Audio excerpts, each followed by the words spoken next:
My dad asked if my allowance was enough. I didn't know I was supposed to be getting one. At family dinner, Dad asked if my allowance was enough. When I said what allowance, his face went completely white. That's when everything started unraveling. Turns out Mom had been pocketing the $2,000 monthly he'd been setting aside for me and sending it instead to my golden child sister for luxury shopping in Paris while I worked myself until I literally collapsed from exhaustion. I'm Logan, 19 years old, just started studying medicine in New York City. I grew up in Dallas where my dad works as a surgeon at a university hospital and my mom stayed home to take care of the house. After I finished high school, I moved to New York about 4 months ago to live on my own and start medical school.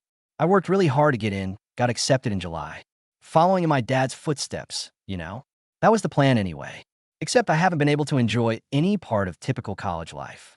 I wanted to make friends, join clubs, go to parties, have fun like everyone else seemed to be having. But money's been incredibly tight since I got here. My parents pay my tuition, which I'm grateful for, don't get me wrong. But everything else, rent, food, books, transportation, all of that falls on me. So apart from classes, I've been taking on whatever jobs I can find. Tutoring high school kids in biology and chemistry. Event staffing on weekends. Working nights at a bar near campus.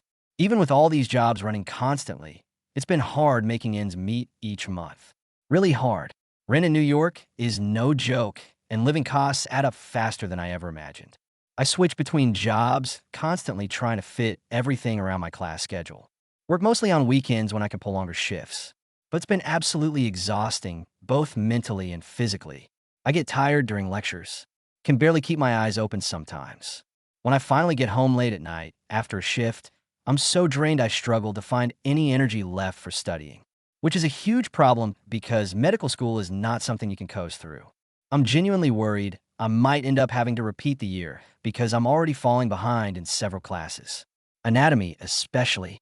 If things keep going like this, there's no way I'll be able to focus on my studies, which are supposed to be my main priority. The whole reason I'm here. I felt anxious about it constantly. Desperate. So a few weeks ago, I called my mom to ask for some financial help. Even just a little would make a difference. Maybe a couple $100s a month so I could cut back on one job, have more time to study. My dad's rarely home because of his demanding schedule at the hospital. He works insane hours, sometimes pulling double shifts. So Mom handles all the household finances, pays the bills, manages everything.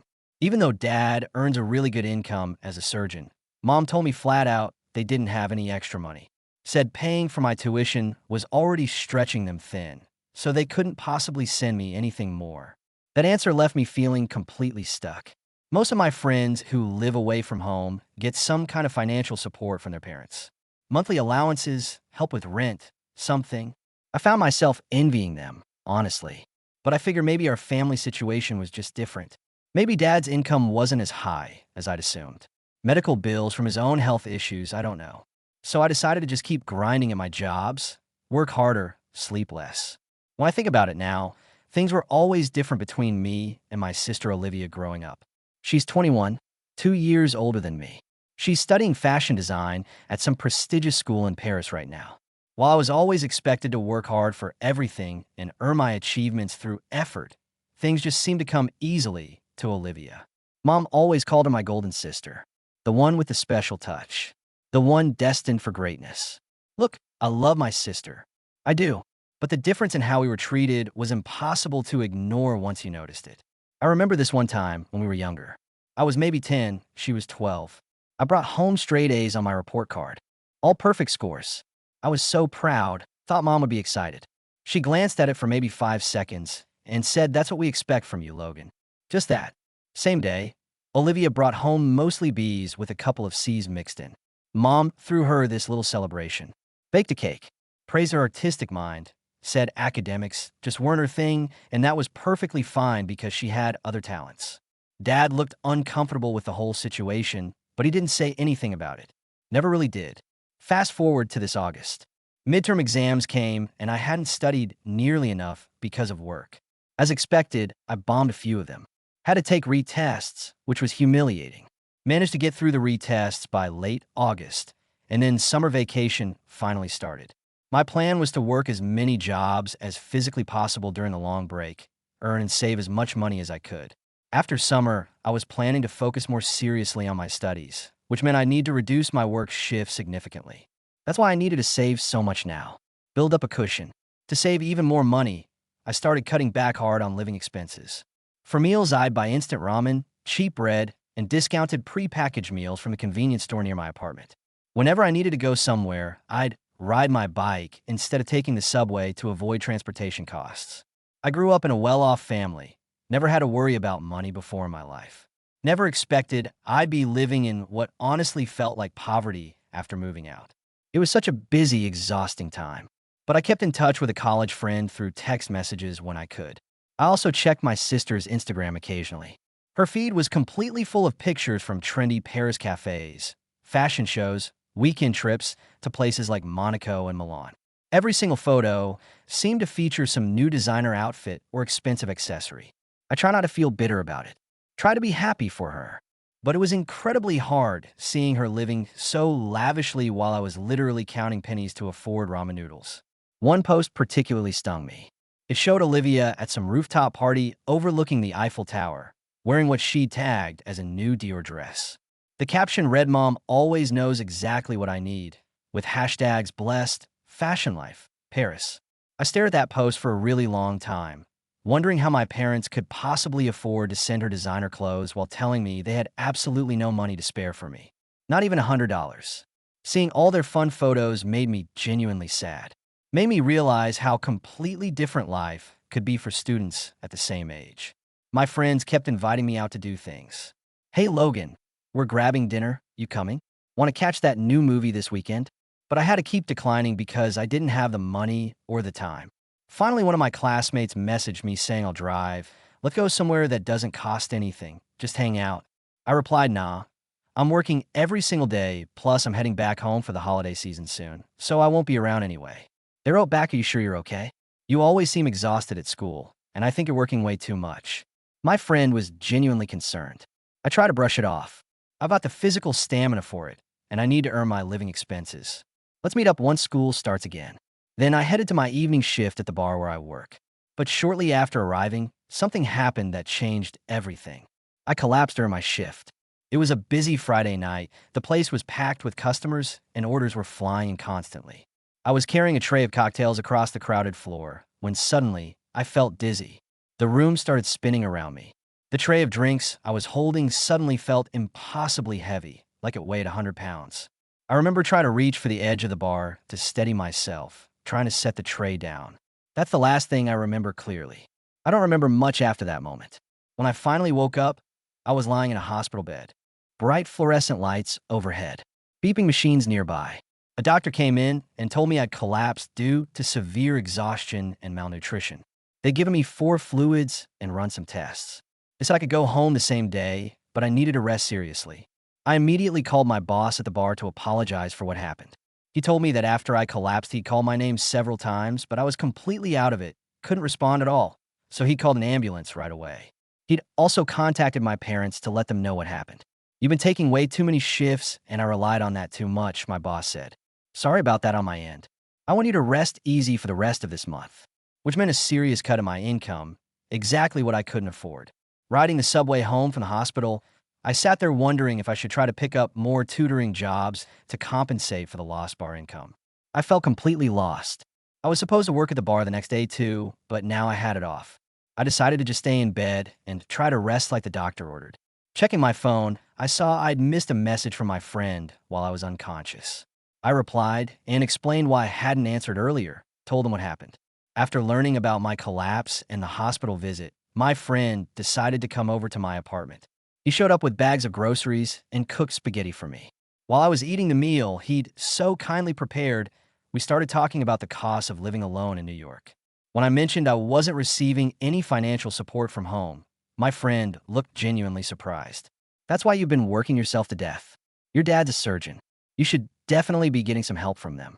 I asked Mom, and she said they're barely managing with just paying my tuition. I explained. My friend looked skeptical. "Really though? But you're not an only child, right? You have a sister studying in Paris. How is she affording to study abroad if money's supposedly so tight for your family?" I paused, thinking about this for the first time. Honestly, I don't know. Mom always handled Olivia's expenses separately. Said she had some special arrangement worked out for her education. My friend shook his head. No way. That doesn't make any sense at all.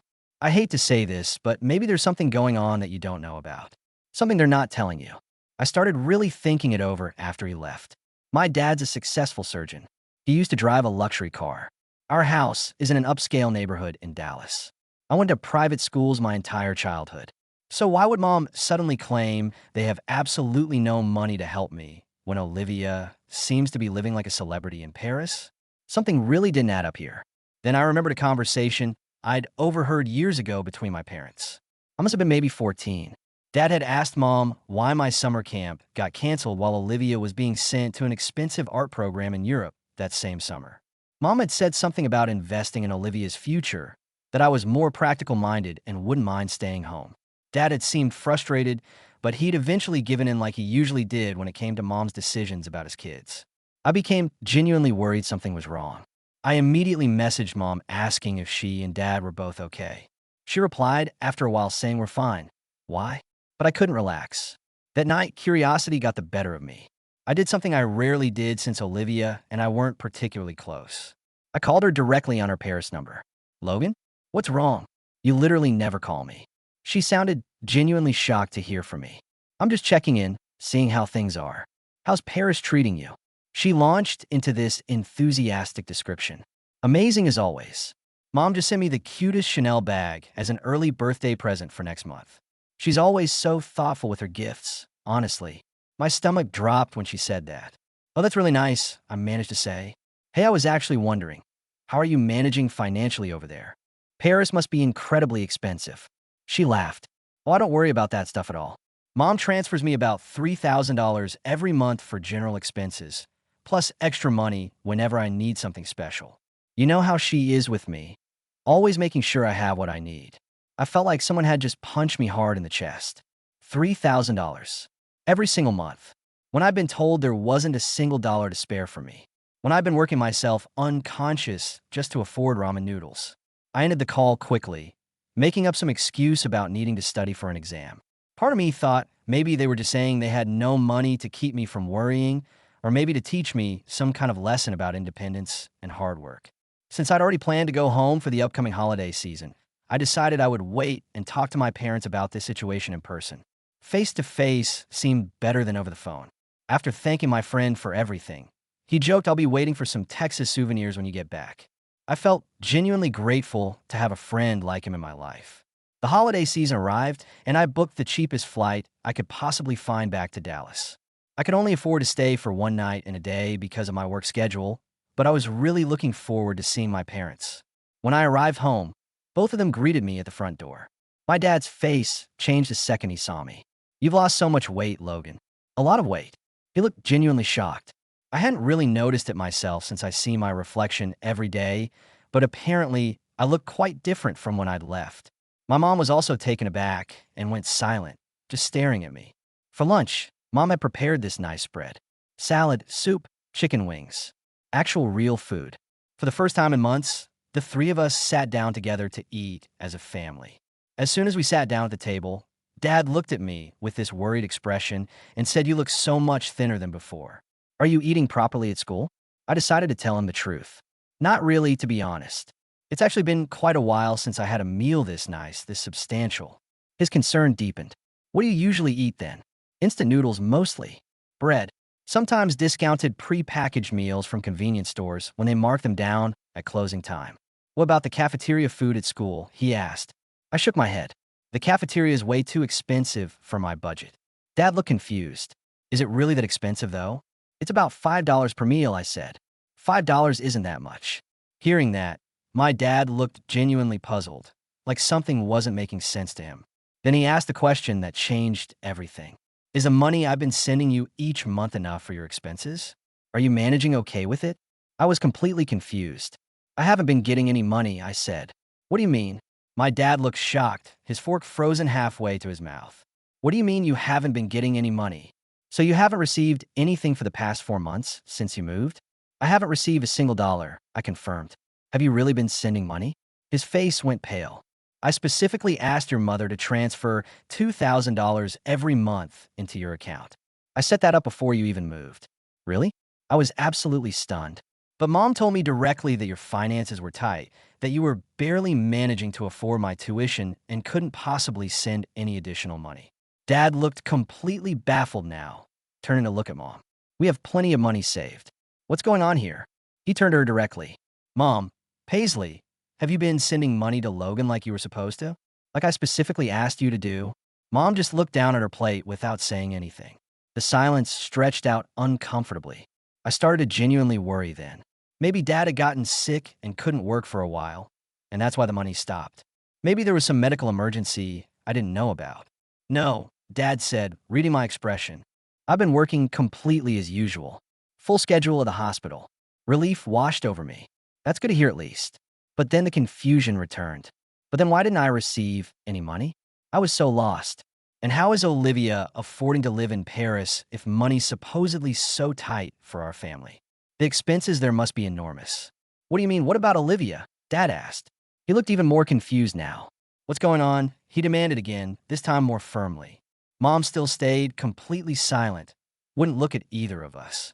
Her hands were clenched in her lap. Please don't stay quiet, Dad said. His voice was getting harder. Can you please explain what's happening here? Finally, after what felt like forever, Mom said very softly, almost whispering, I haven't sent any money to Logan. The words just hung there in the air. What?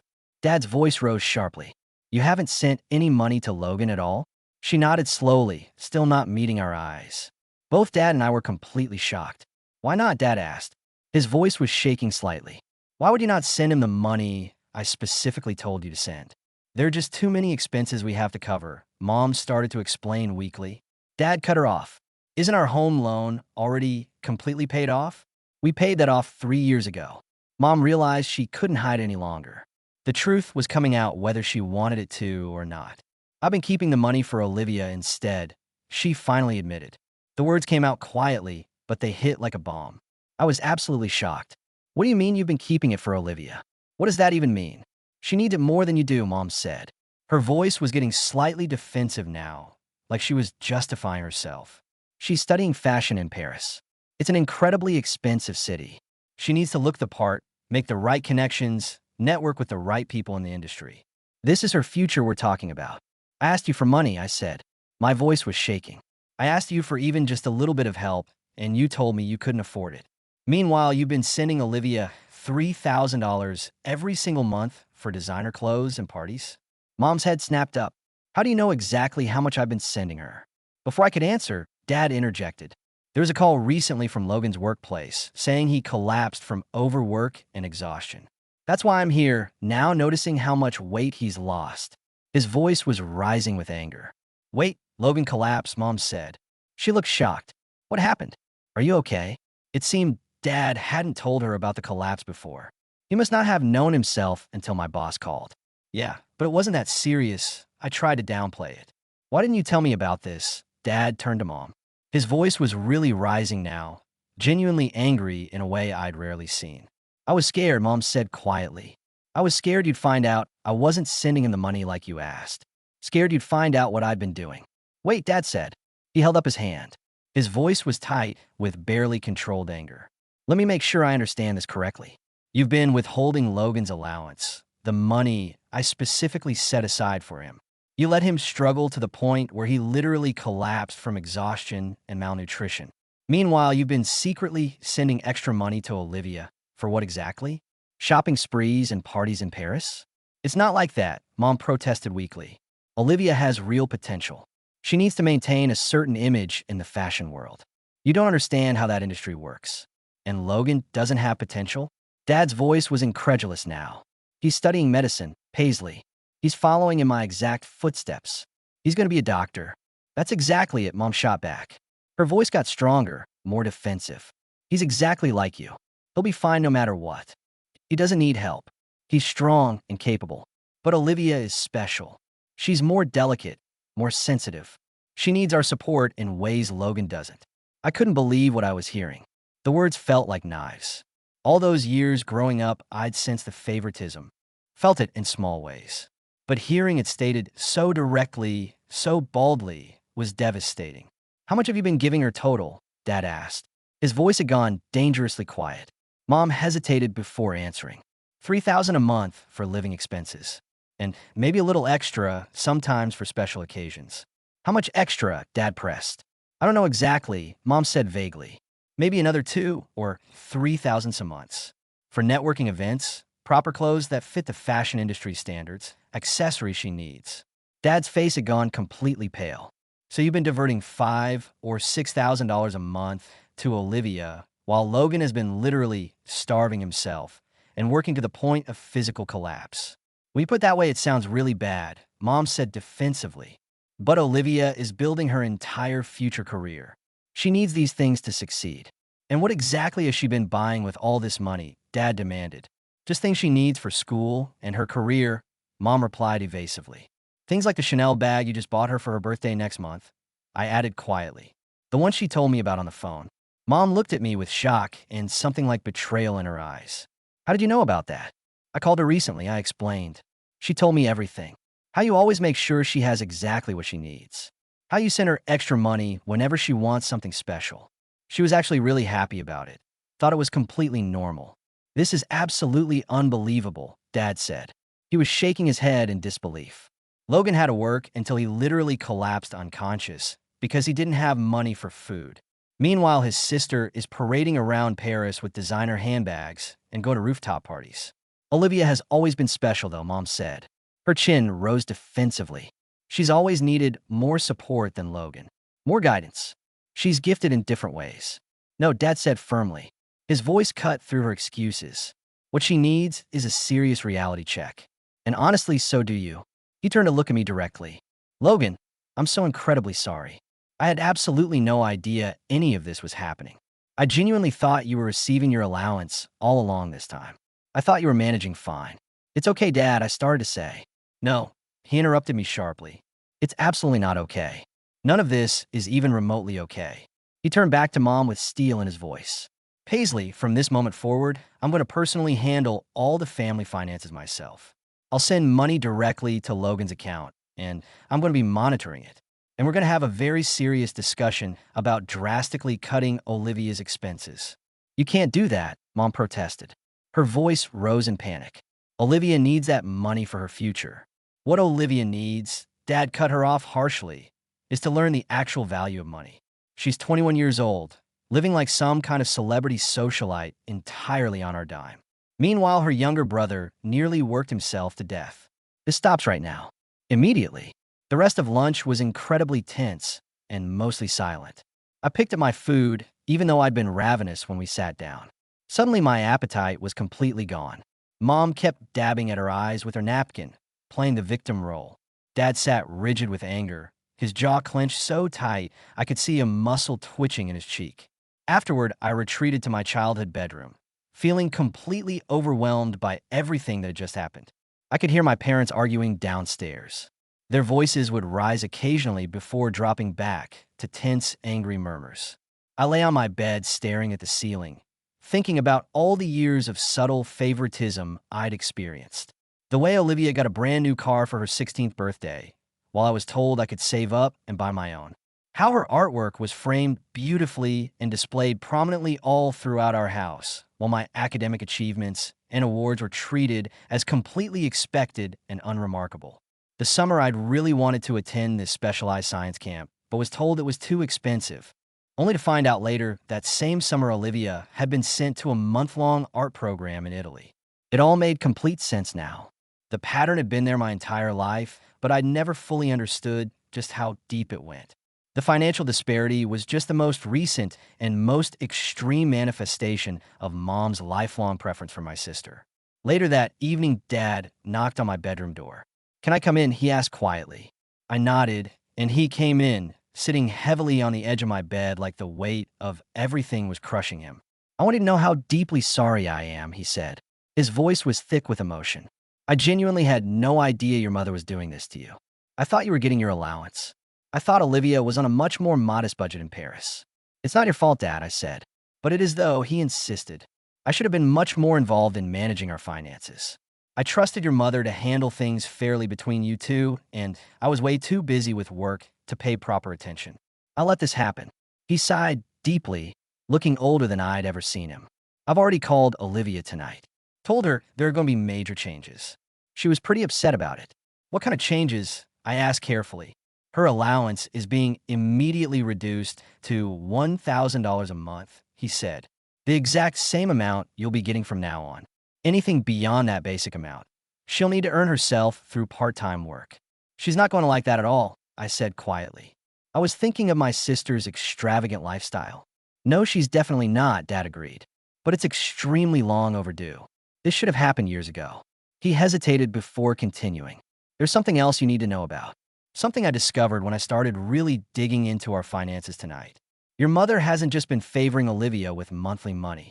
She's also been putting aside additional money specifically for Olivia's future. Money that was supposed to be split equally between both of you. What do you mean? I asked. My stomach was sinking. We have a family trust fund, Dad explained. It was set up years ago, and it's supposed to be divided completely equally between you and your sister when you both turn 25. It's meant to give you both a solid financial start in your adult lives. Your mother has been quietly diverting money from that trust to set up a completely separate account in only Olivia's name. My mouth went dry. How much money are we talking about? About $300,000 so far, Dad said quietly. I couldn't even comprehend that amount. It was more money than I could possibly imagine. I've frozen that account effective immediately, Dad continued. And I've already initiated the legal process to return all those funds back to the family trust where they belong. It's going to take some legal work to sort it all out properly, but it's absolutely the right thing to do. He ran his hand through his graying hair, and he looked so much older than I'd ever seen him before. I keep thinking about how you collapsed at work, he said. His voice broke slightly. How you've been struggling and suffering all this time while I thought everything was fine. While your mother deliberately let me believe you were fine. I didn't want to worry you, I said softly. That's not your job as my son, he said firmly. My job is to worry about you. My job is to take care of you and make sure you're okay. His voice cracked with emotion, and I completely failed at that. You didn't know, I protested. I should have known, he insisted. I should have been asking more questions, been more involved in both of your lives instead of just working all the time. He straightened his shoulders like he was physically taking on a burden. But that change is starting right now. From this moment forward, I'm going to be much more present and active in your life and in Olivia's life.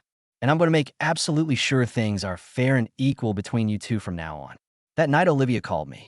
She was furious. What did you say to Dad? She demanded without any greeting. No hello, nothing. Just immediate accusation. I told him the truth. I replied simply and calmly. That I've been working multiple jobs and still barely affording to eat while you've been getting thousands of dollars every month to live like a celebrity. That's completely different, she snapped. I need that money, Logan.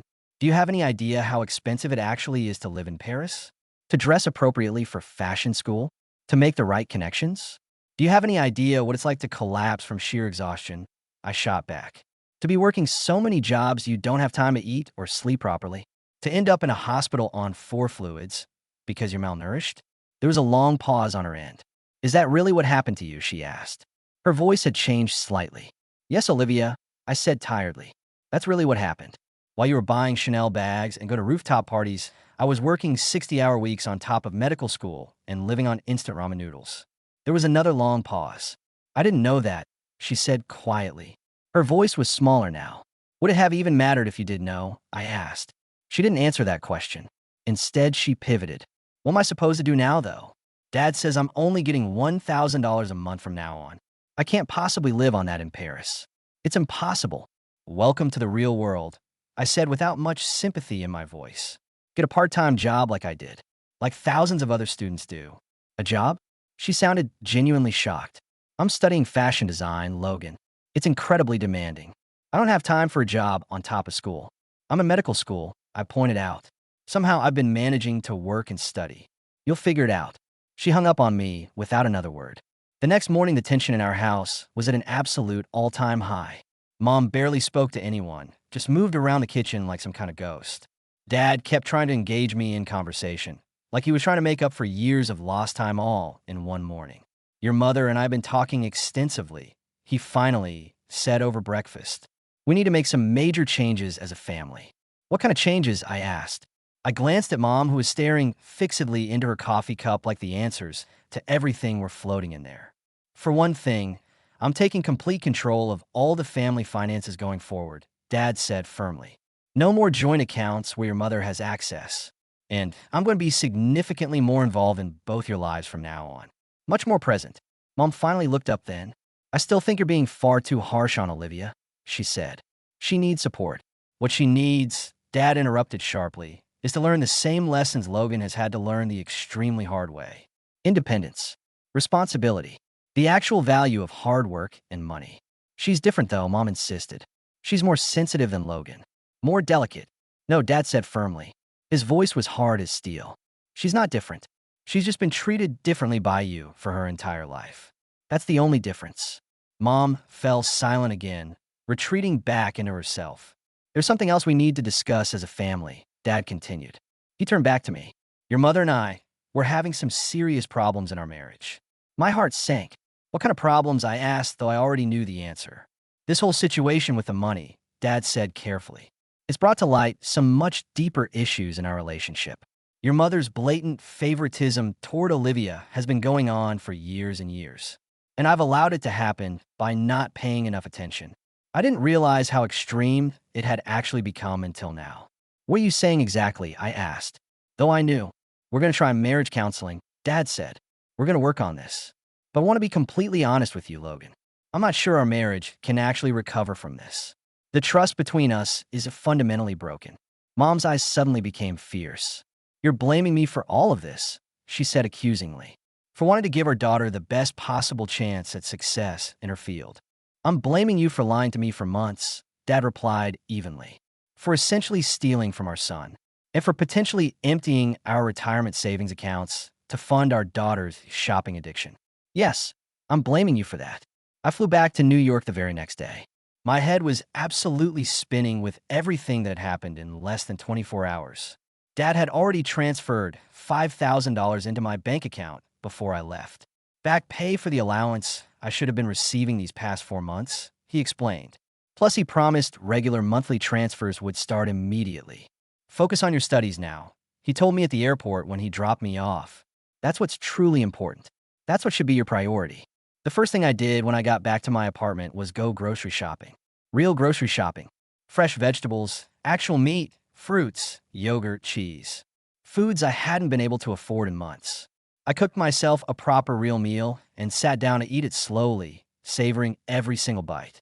It was such a simple thing, but it felt like the most incredible luxury in the world.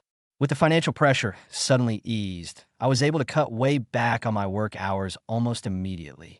I kept my tutoring job because I actually enjoyed it and it wasn't too demanding. But I reduced my bar shifts to just weekends, and I gave up the event staffing job entirely. Suddenly I had time. Time to study properly. Time to sleep a full night. Time to actually take care of myself like a normal person. My grades began to improve almost immediately. It was amazing what a difference it made when I could actually focus on learning instead of just trying to stay awake. Over the next few months, I watched from a distance as my family dynamics shifted dramatically. Dad moved out of our family house into an apartment nearby. He said he needed space to think, to figure out what he wanted. Olivia, suddenly faced with her drastically reduced budget, initially threatened to drop out of fashion school entirely and move back home in protest. She called me crying about it, saying it wasn't fair, that I'd ruined everything for her. But when neither parent budged on the new financial arrangement, she surprisingly rose to the challenge. She found a part-time job at a small boutique in Paris. Started actually living within her means for the first time in her life. It's actually not that bad, she admitted to me during one of our calls a few weeks later. Her tone had completely changed. My boss is teaching me so much about the actual business side of fashion. The reality of running a boutique, managing inventory, dealing with customers. And I kind of like earning my own money for once. It feels good in a way I didn't expect. Mom struggled the most with all the changes. She resisted every single financial restriction Dad had put in place. Kept trying to find ways around them. She even tried to send Olivia extra money in secret, taking cash advances on credit cards Dad didn't know about. When he eventually discovered this, it was the absolute final straw for him. He filed for divorce. Just did it. The decision was made. The divorce proceedings were incredibly messy and painful to watch from afar. Mom fought it hard, contested everything, tried to claim she deserved half of Dad's assets and a huge portion of his future income. But when Dad's lawyer presented clear evidence of her financial misconduct, diverting family funds without permission, emptying joint accounts to send money to Olivia, lying about it consistently for months, the judge was not sympathetic to her case at all. The final settlement ended up heavily favoring Dad. Mom got far less than she'd expected or hoped for.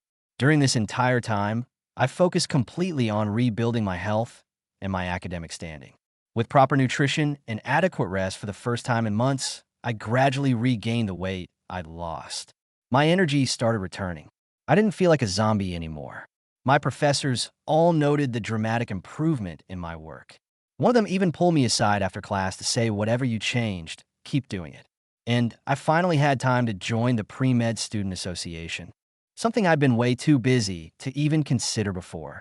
Started making real friends, having an actual social life. Olivia and I began speaking much more regularly after everything came out. Our conversations were really awkward at first. Both of us completely unsure how to navigate this new relationship without Mom's favoritism constantly driving a wedge between us like it had our whole lives. But gradually, slowly, we found some common ground. She told me about her job at the boutique, about the interesting customers she met, about the designs she was working on for her classes. I told her about medical school, about my growing circle of friends, about my hopes and plans for the future. "I never realized how much Mom's favoritism actually affected you," she said during one of our video calls. "I guess I just kind of accepted it as completely normal growing up. It felt good to be the special one, you know? To be the favorite. And I accepted being the overlooked one," I replied honestly. "It's just what I knew. What we both knew." "I'm really sorry, Logan," she said. Her eyes were wet. "I should have seen it. Should have said something. We were both just kids, Liv," I said gently. "It wasn't our responsibility to see it or fix it. That was on Mom and Dad." 1 year later, things have stabilized significantly. I'm doing really well in medical school now. With the financial pressure completely lifted, I've been able to cut my work hours way back and genuinely focus on my studies like I should have been able to from the start. My grades have improved dramatically. I'm near the top of several of my classes now. I've even joined a few clubs and organizations and made a solid group of friends. I actually have college experience now, not just a survival experience. Dad has settled into his new life and honestly seems happier than I've seen him in years. More relaxed, more present. He visits me in New York every couple of months now, and we've grown closer than we ever were before. During his last visit, we spent hours just talking about his medical career, about my studies, about our shared love of science and medicine. Conversations we never seemed to have time for when I was growing up, because he was always working and I was always trying to be invisible. "I always knew you had the makings of a great doctor," he told me over dinner. "But I'm even more proud of the person you're becoming. The character you've shown through all of this." Olivia has undergone perhaps the most surprising transformation of all of us. After initially resenting the financial restrictions so bitterly, she's completely embraced her independence. She's still in fashion school, still working hard at her classes. But she's also working consistently at the boutique, which has turned into an incredibly valuable apprenticeship. The owner has taken her under her wing, teaching her things you can't learn in a classroom. She's even designing her own small collection now, learning to create beautiful things on an actual budget instead of with unlimited money. We talk regularly now, at least once a week. And for the first time in my entire life, I feel like I have a real relationship with my sister. Like we're actually siblings instead of competitors for parental attention. My professor said my new designs show a maturity and real-world practicality that was missing before, she told me proudly during one of our recent video calls. He says constraints and limitations can actually be a designer's best friend. They force you to be creative in ways that unlimited resources never would. Who knew budget limitations could actually be a good thing? I laughed. Certainly not the old me, she admitted with a self-aware smile. But I genuinely think I like the new me much better. I'm more grounded, more real. Mom has had by far the hardest adjustment of all of us. The divorce left her with significantly less money than she'd expected to get. She had to downsize from our big family home to a small 2-bedroom condo. She's still struggling to accept her new reality, and she still blames Dad and me for supposedly turning Olivia against her, which isn't really what happened at all. She actually had to get a job for the first time in over 20 years. She's working part-time at a local department store now. She complains about it constantly whenever we talk, which isn't often. But honestly, I think the structure and the social interaction are probably good for her, even if she doesn't see it that way. Her relationship with both Olivia and me remains pretty strained. She calls me occasionally, but our conversations tend to be short and superficial. With Olivia, she's still trying desperately to maintain the old dynamic, offering to send her money she doesn't actually have, suggesting Olivia should just move back home where mom can take care of her properly. But Olivia has learned to gently but firmly maintain her boundaries. She doesn't let mom manipulate her anymore. Last week, during one of our regular video calls, Olivia showed me some of her latest design work. Really elegant, minimalist pieces that looked expensive and high-end, but were actually crafted from affordable materials. I never would have learned to do this if I still had unlimited funds, she admitted thoughtfully. Constraints really do breed creativity, I guess. You're genuinely really good at this, I told her. I was impressed by how much her work had evolved. She smiled. Thanks. And you're going to be an amazing doctor someday. She paused, her expression getting more serious. I'm sorry about everything before, about not seeing what was happening to you. It wasn't your fault, I said firmly. We were both just caught in mom's weird dynamics. Her issues. Still, I should have noticed you were struggling, she insisted. Then she hesitated before asking, Are you planning to go home for Christmas? To Dad's place, I mean? Yeah, I said. Are you? Yes, she confirmed. And I was actually thinking maybe we could visit Mom together afterward. She's apparently having a really hard time with the holidays. Being alone. I considered it for a moment. Despite absolutely everything that had happened, everything she'd done, she was still our mother. That had to count for something. Okay, I agreed. We'll go see her together. 2 years have passed now since that family dinner when the truth finally came out. When everything exploded into the open. Our family has been completely reconfigured, totally restructured. The changes definitely haven't all been easy or comfortable, but I genuinely believe they've been absolutely necessary. Dad is significantly happier and much more engaged as a parent now. Olivia has discovered her own strength and creativity and independence. I found my footing in medical school, and I'm actually thriving now, both academically and socially. And Mom is still adjusting, still struggling. Maybe she always will be to some extent. But at least now, all the relationships in our family are based on actual truth and reality rather than manipulation and blatant favoritism. That has to be healthier in the long run. Sometimes I think about how family is so incredibly complicated, how healing takes real time and consistent effort. But as I've learned through all of this, painful honesty is always the first step toward building something healthier and more genuine. The truth about my mother's favoritism nearly destroyed our entire family. It absolutely could have. But in the aftermath, in the rubble, we're slowly building something new. Different relationships based on actual respect and fairness and genuine love rather than manipulation and preferential treatment. It's not perfect. It probably never will be perfect. But it's real now, authentic. And for the first time in my entire life, I genuinely feel like I'm being seen for who I actually am.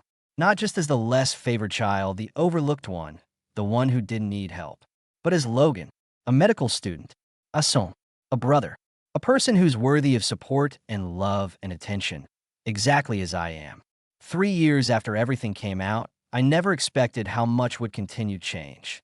I'm now in my 4th year of medical school, consistently near the top of my class. I'm preparing for residency interviews, which is incredibly exciting and terrifying at the same time. Dad has been my absolute rock through everything. He calls me every single week without fail just to check in, see how I'm doing. He flies to New York for every important milestone in my life now. My white coat ceremony, my research presentation, everything.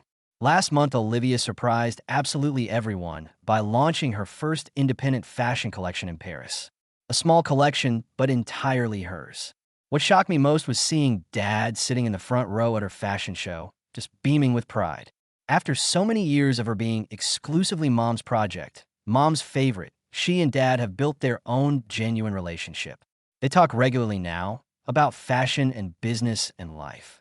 Her designs, minimalist and practical yet still elegant, have actually garnered real attention from several boutiques in Paris. She's making it completely on her own terms now, without family money propping her up artificially. As for Mom, the journey hasn't been easy for her at all. The divorce really humbled her in ways none of us fully expected. But last year, something shifted. After her department store promoted her to assistant manager, she started changing. She called me one night, actually sobbing. "I'm proud of you, Logan," she said. Words I'd literally waited my entire life to hear from her. I was so wrong about everything. So completely wrong. Our relationship is still complicated, still a work in progress. But we're actively working on it now. She's in therapy, really digging into why she favored Olivia so heavily for so many years. Apparently, it stems from her own childhood, being the overlooked sibling in her family.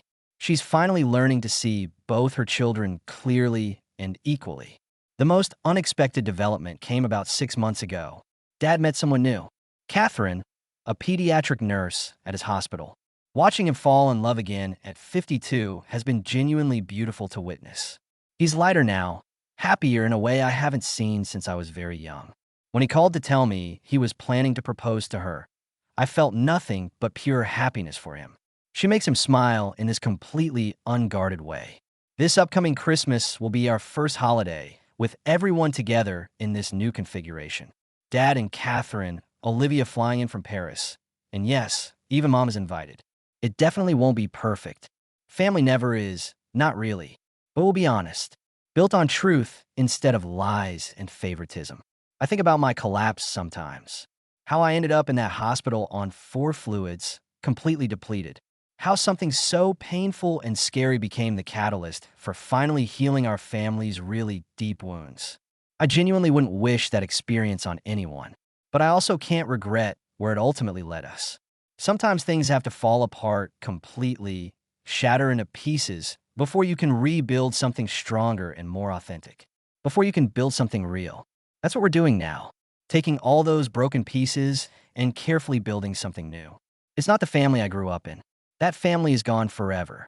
But this new family, the one we're creating together through honesty and effort and genuine love, this one might actually be better, more real, more true. And that's enough. That's more than enough. Thanks for listening. I'll be back tomorrow.